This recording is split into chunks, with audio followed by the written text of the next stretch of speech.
ভাই একটা ঘটনা শুনেছেন? কি ঘটনা বল। এই অমূল্য সম্পদ আপনার কাছে, ভাই একটা দেন খাই। চুপ চুপ চুপ কর। তোরা আর কোনোদিন এই ডার্বি সিগারেট আমার কাছে চাবি না। এই ডার্বি সিগারেট আমার কাছে স্বপ্ন স্বপ্ন স্বপ্ন।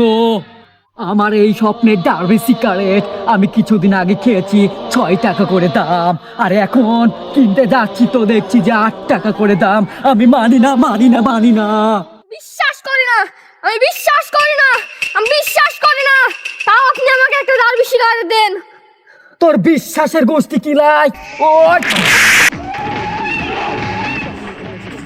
বিশ্বাস যদি নাই করবি তাহলে আমার কাছে এসেছিস কেন? তুই দোকানে যা।